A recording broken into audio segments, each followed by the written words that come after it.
Hello everyone, welcome to Young Mind, the Knowledge Hub, and also welcome to the new series that is Top 1000 Question of Indian Polity and Constitution, that is objective or multiple choice, that is MCQs, questions for preparation of your UPSC Civil Service, State Level Public Service Examination, and also SSC CGL and NDA CDS, Railways, and all the competitive exams. Let's start with today's questions. The first question is, which of the following statement is incorrect about Government of India Act 1935? Options are, option A is it introduced diarchy at central level. Option B is it proposed to set up an all India federation. Option C, it established a central federal bank. Option D, it separated provincial budget from central budget. Correct answer is option D, that is it separated provincial budget from the central budget. Moving on to the next question, that is, who was the Vice President of the Executive Council formed during the interim government in 1946?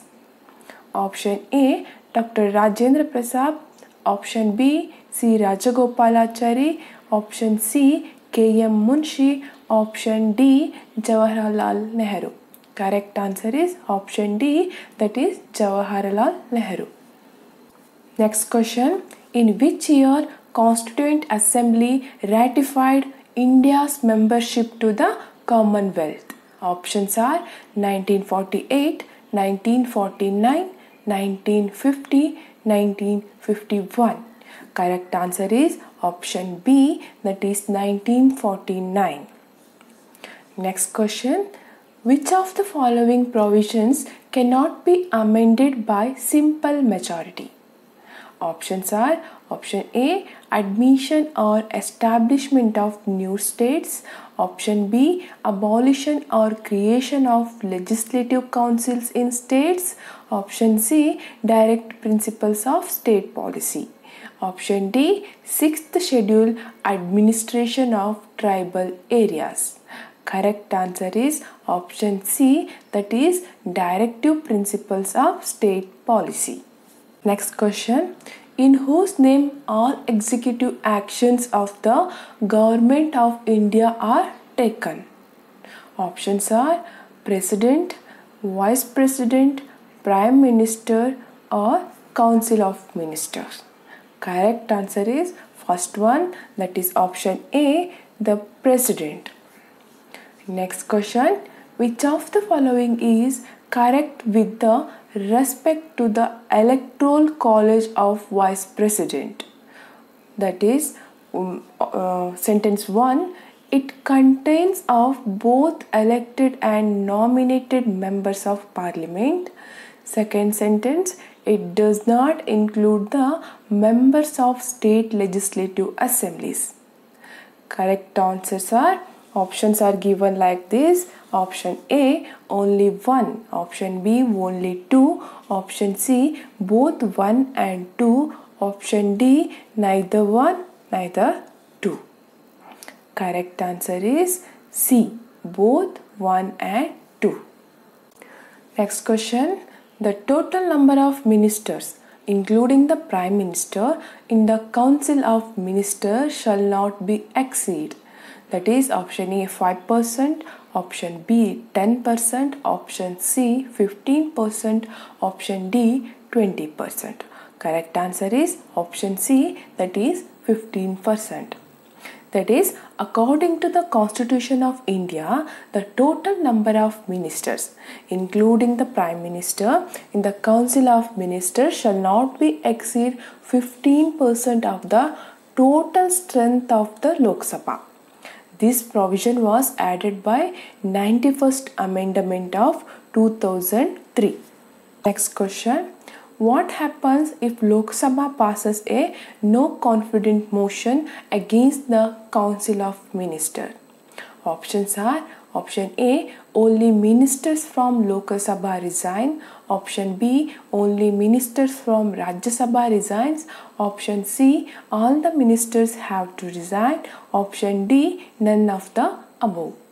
Correct answer is option C, that is all the ministers have to resign.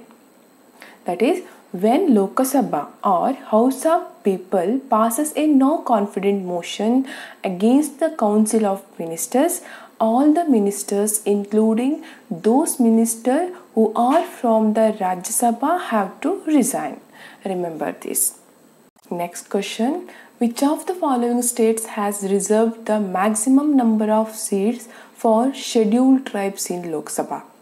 Options are Chhattisgarh, option B Bihar, option C Madhya Pradesh, option D Uttar Pradesh. Correct answer is Madhya Pradesh. That is option C. After the recommendation of Delimitation Commission in 2008, Madhya Pradesh has reserved maximum number of seats for scheduled tribes in Lok Sabha. There is no seats reserved for STs in the state of Uttar Pradesh and Bihar. Remember this. Last question of this series, that is, in which year was the railway budget separated from the central budget? Options are option A 1921, option B 1922, option C 1923, option D 1924. Correct answer is option D 1924. That is, the government separated the railway budget from the central budget in 1924. It was done on the recommendation of the Akrut Committee report constituted in 1921.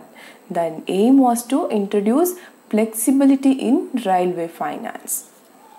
This is my third video on MCQs. If you have not watched my previous videos, please go and watch that videos too. Links are given in the description box below, and also Politil series also started. You can also watch that video also, and also you can download the PDF from my Telegram channel. Link also given in the description box. This is all about today's 10 question. In every video you will get 10 questions daily basis. So keep watching. I hope you people like this video. Please like and subscribe to my channel, and also share with your friends and other students. I will be back with another video. Keep supporting. Take care and bye bye.